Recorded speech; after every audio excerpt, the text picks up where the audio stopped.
The point-in-time count is federally mandated to occur at least every other year. We're going to go out and look for homeless and see how many is in our city and in the surrounding area. It is not meant to be a complete census. It's meant to be a snapshot in time. It helps us to look at trends and specific demographics of our population, and we take that information and it helps inform policy and funding decisions in the future. This work is not just today, it happens every day in the City of Lake Elsinore. We don't know that we're going to be able to help anybody today, but that is an option. We're going to start off today by heading to Riverside and Baker. There's a very large encampment. This camp is pretty spread out, as you'll see once we arrive. This camp is literally in the middle of the brush. Today we're here conducting a survey to better understand a person's housing status. It's up to you whether or not you want to participate. Have you already talked to a volunteer regarding this survey count? No? We found a camp with 5 people that were homeless. Everyone interviewed, took all their information, offered them resources, and tried to understand why they were homeless and how we can help them. We're more than willing to help you. Okay? So just go over there and talk to somebody. Okay? Before it's too late. We don't want you out here. It's too cold to get out here. Okay? And you've talked to the SWAG people several times before, haven't you? They've come out. We come out and... You know, 70 years old. And He needs to get off the streets, though. yeah, there's a lot like him. But this is the typical thing when we meet people, is they'll say, well, yeah, I'm interested, but I have something to do today. Would you like to be connected with housing services today? We have a team ready to assist you with those services. I got some things to do today. I'd like to go make an Maybe appointment. talk to somebody? Yeah. Okay, but not today. No. So we just want you to know that there is help and you can get help today. The life-changing decision to get your life back on track, back to where you want it, back to that job. I'll tell you what, I got a couple of close friends out here. If they'll do it today, I'll do it too. If he says no, then I won't go. Just the way you're doing it. If he says that too, I'll go. Oh yeah, they said the same thing. I know them. They were like, oh well, not today. Yeah, not today. There's a lot of barriers. We call them barriers to help. And a lot of times residents don't think we're doing anything for the homeless residents, and that's the opposite. And we've tried several things, and it really wasn't until 2018 when we actually put an alliance together. And that's where we really finally got sort of our trifecta with law enforcement, code enforcement, and with SWAG working together to solve the problem. But our goal in the end is to help people. That's our goal, is to get people back in society, get people back productive. That's what we want to do in Lake Elsinore. But we are going to enforce the rules and the laws, and we're going to help people as much as we can. And our responsibility as law enforcement is accountability. Okay. So if you're out committing crime, trespassing, such as right now, you're going to get held accountable here. Here in Elsinore, it's zero tolerance. Okay. Right? We don't have a tolerance for drugs. We don't have a tolerance for trespassing. Any of the quality of life issues out here, we enforce them. Basically, anybody that we contact that has a warrant for their arrest, they're arrested, and it can either be a citation with a release in the field, or we take them to the local jail. For homeless outreach, I mean, this is helpful because I can get up, right? But you can find a lot of things, encampments, trash. There's not a lot of roads or trails, so in order to find trash and encampments, this is helpful because I can get up high and just do a visual aerial search of the area first, and then kind of guide in code enforcement, my partners and stuff like that.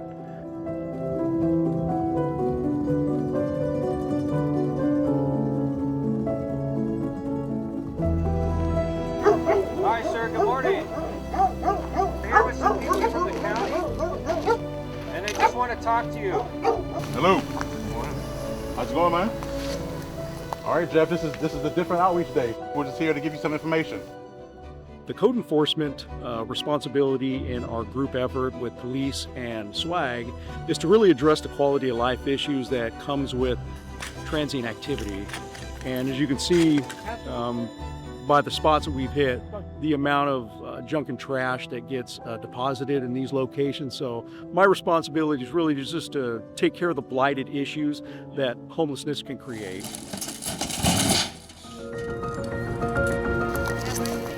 Hi, good morning.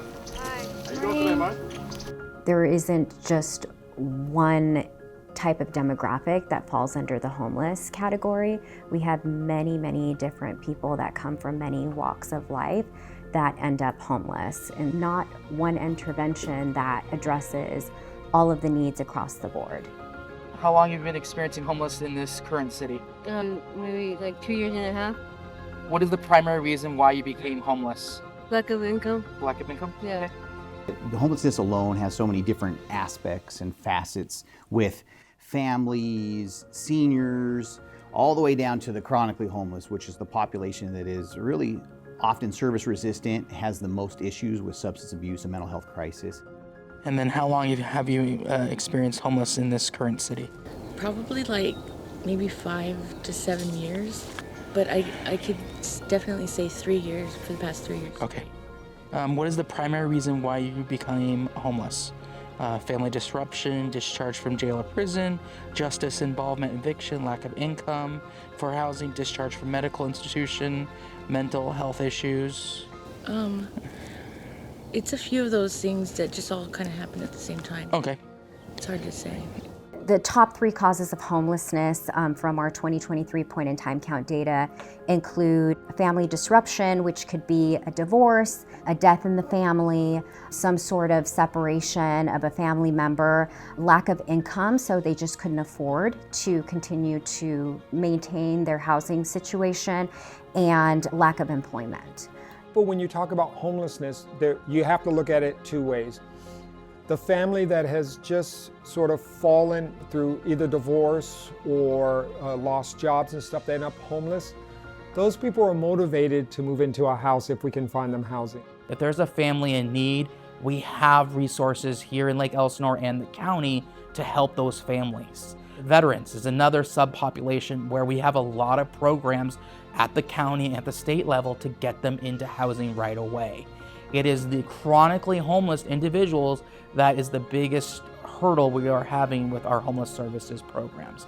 And those are the people that we're out dealing with today. Those are the people that we're counting today.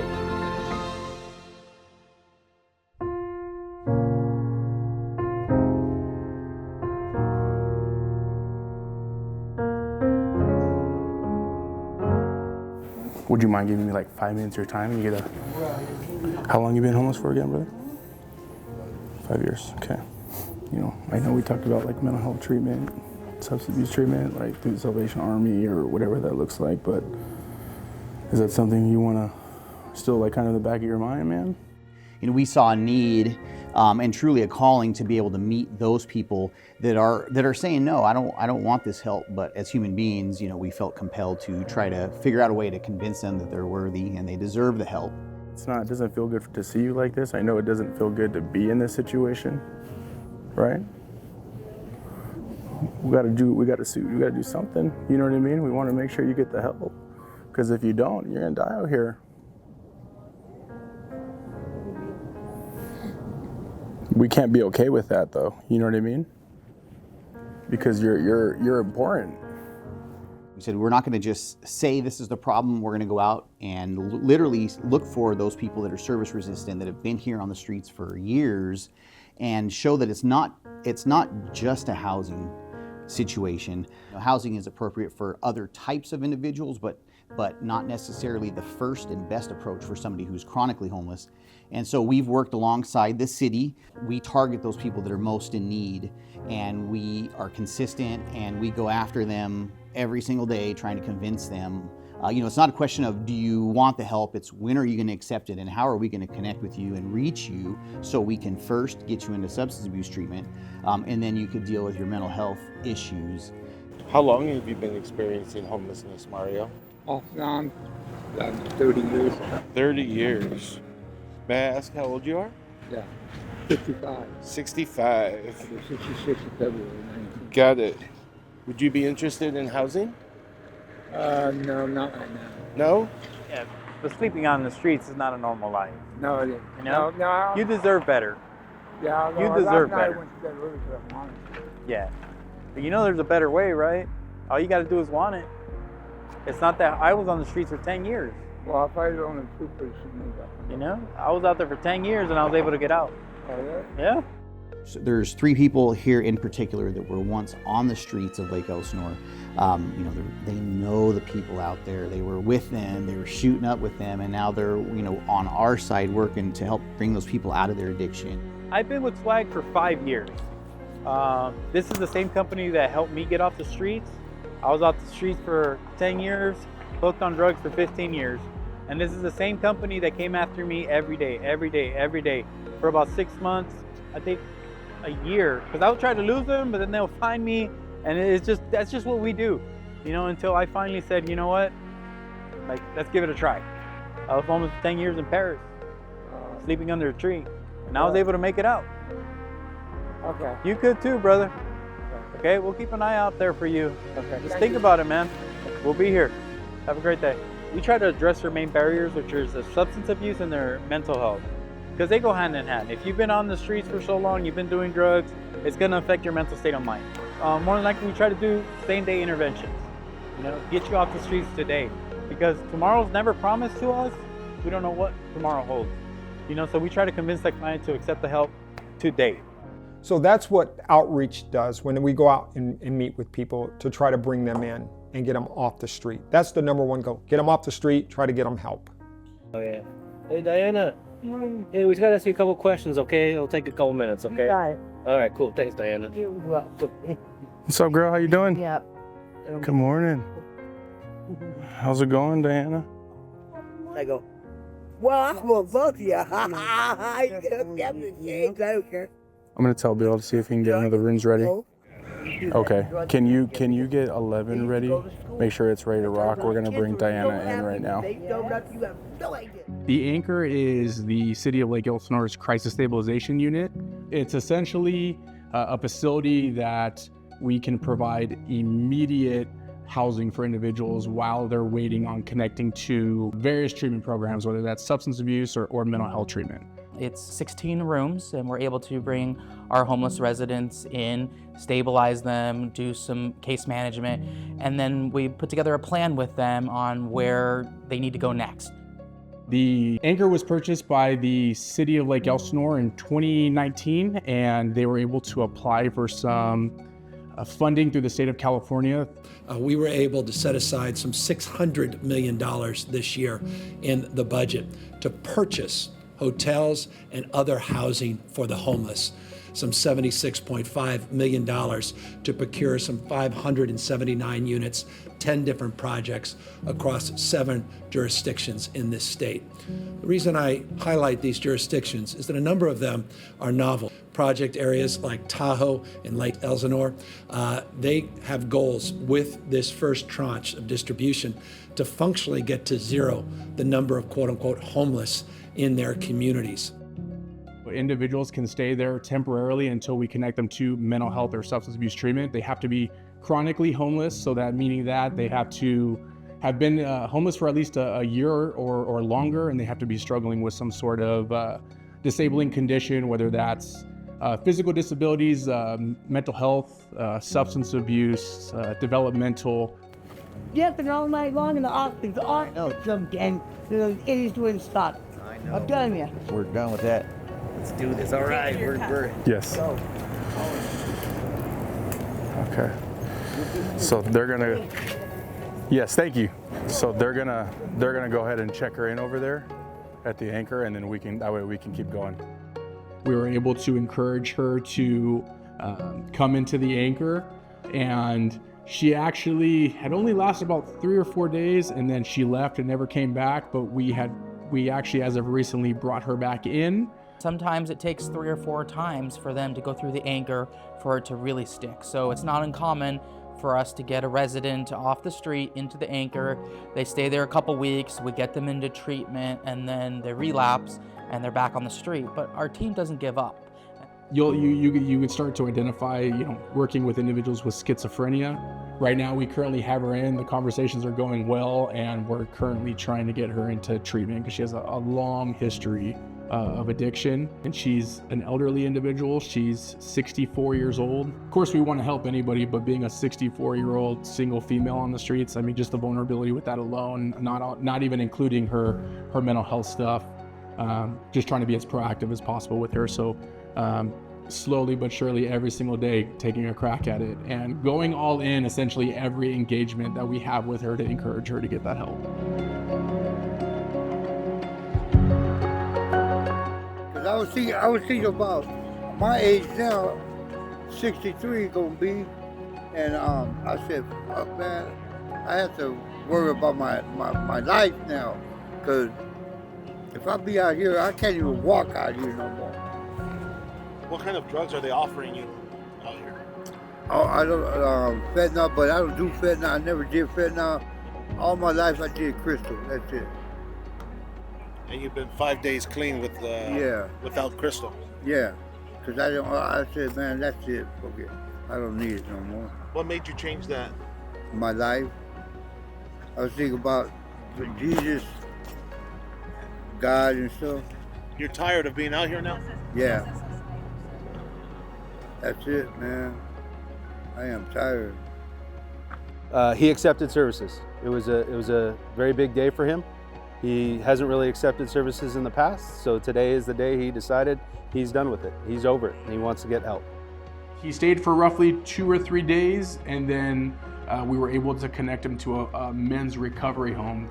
He's very big in his faith, and that was one of the cool avenues that we were able to take for him.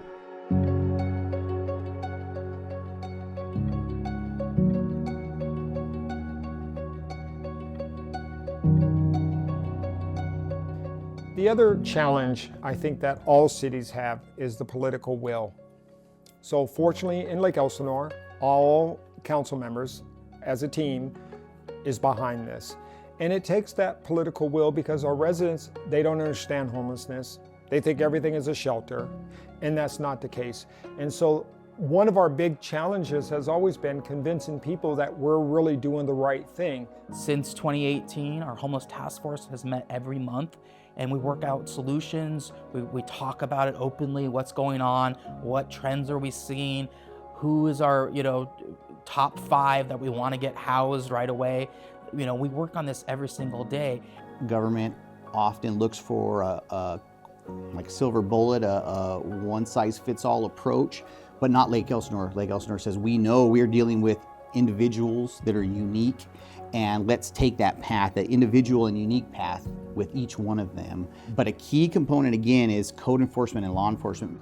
If we didn't have all those factors in place, code, law, and swag, cleaning up the city, enforcing the laws, and those kind of things, then we don't think the residents would be supporting us in this effort. We need the help of law enforcement and code enforcement to hold people accountable, to say, you know what, homelessness isn't a crime, but we care about you so much here in this city that we're not going to let you, stay here and die. There's a path out. It's not an easy path, but there is a path out. And every day we're saying we could help end your homelessness right now. We could help you find your life back. In the last few years, the driver for me personally is, I have a family member, my son, who was addicted to drugs, who's been out on these same streets that we're out doing an account in now.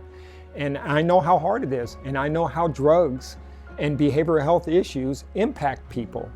And so when you have a family member going through it, it doesn't stop with just him. I want to help everybody that's out there. And again, I'm a realist. I know I can't save the world, not trying to save the world, but again, if we can provide the resources or we can try to bring in those people that want the help or get them to a point where they want the help, then I'm going to keep doing it as long as I'm on the city council. When I'm no longer on the city council, I will still be involved some way trying to help, get people off the streets and make Lake Elsinore a better place to live.